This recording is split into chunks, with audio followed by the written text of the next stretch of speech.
Let's kick it off with the hot topic of the hour. Senate Republicans are now calling on the Department of Justice to appoint a special counsel to investigate former President Barack Obama over newly classified and declassified information in the Russia collusion probe.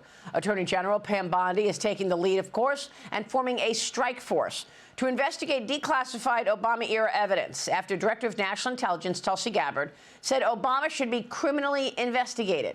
President Obama's office responded to the allegation saying, quote, these bizarre allegations are ridiculous and a weak attempt at distraction. California Senator Adam Schiff, meanwhile, is the ranking member. And at the time, he was the chairman of the House Intelligence Committee in the House during the investigation. He's claiming that Gabbard's declassified intelligence is dishonest, claiming everything that he said was accurate. Watch this. Senator, question for you. Should Obama and his team be held responsible in some way for pushing the Russia collusion narrative that was proven false to take down Trump? Well, if you read the well-reported intelligence community report, you know they documented Russia's efforts to help denigrate Hillary Clinton, which gave a boost to the Trump campaign. And I think what Gabbard and her staff are doing is dishonest and misstated. And I'll leave it with that. Do you owe an apology at all, though, on what you were saying during this whole thing? It was proven false? It's been proven accurate. Everything you've been saying is accurate about Russia collusion?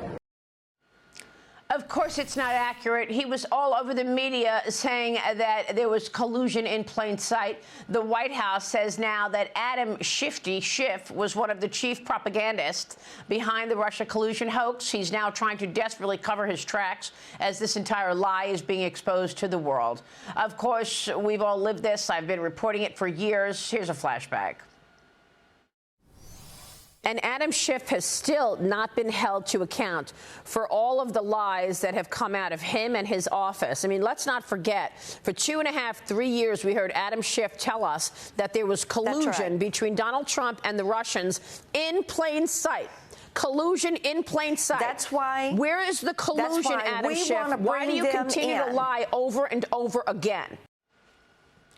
Well, Brianna, now he's claiming that it's dishonest. Your reaction?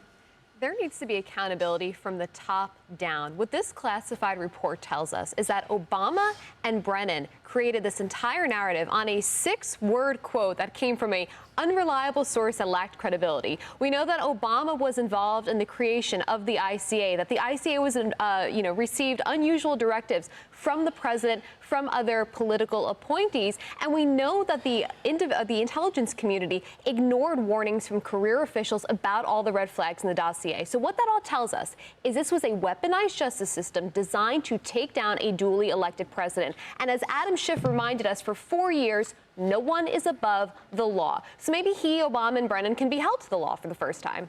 Yeah, we'll see about that, Cheryl. We've been waiting for accountability for years. Well, and also, too, the legal path forward in all of this. And Greg Jarrett, an attorney and our colleague here at Fox News, makes a really good point here. He said, because this is a criminal referral to the DOJ from Tulsi Gabbard, and what he says is, of course, Obama denies any wrongdoing, but he should thank Trump for winning the recent landmark Supreme Court decision that provides all presidents with immunity. Interesting take from Greg. He also says it's folly to predict at this stage what prosecutions, if any, the future may hold, but he said the stain of corruption is already embedded in the epitaph of Obama's presidency. So if you look at, you were showing Adam Schiff and all of those comments. He said, well, I've seen all the documents. I've seen all the evidence. Collusion, collusion, collusion.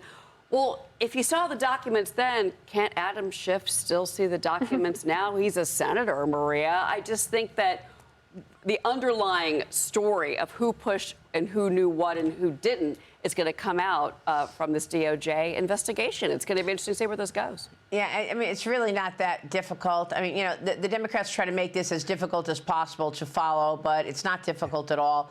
President Obama led a team, including John Brennan, including James Clapper, to push, embellished storylines about Russia and Trump through the federal government and through the major agencies, the law enforcement agencies, to make the world believe that there was some kind of collusion going on, which there wasn't.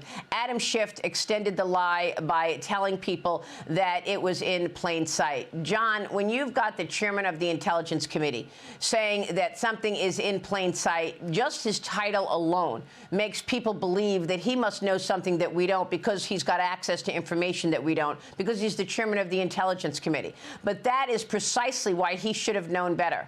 He knew there was no evidence because he was the chairman of the Intelligence Committee. And yet he went on the media, like with Chuck Todd on NBC and everywhere else, and said that there was collusion in plain sight. So now he needs to explain himself.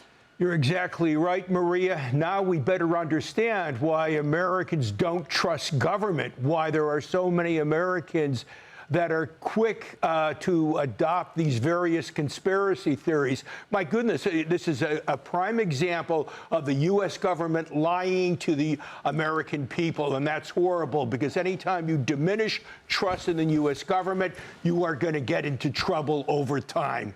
Yeah, and for what? We can't go on to take down having a political enemy, right? And we can't go on having the Democratic Party deny reality and continue to live in this land of make-believe. Yeah, well, we are just getting started this morning. We've got a lot coming up.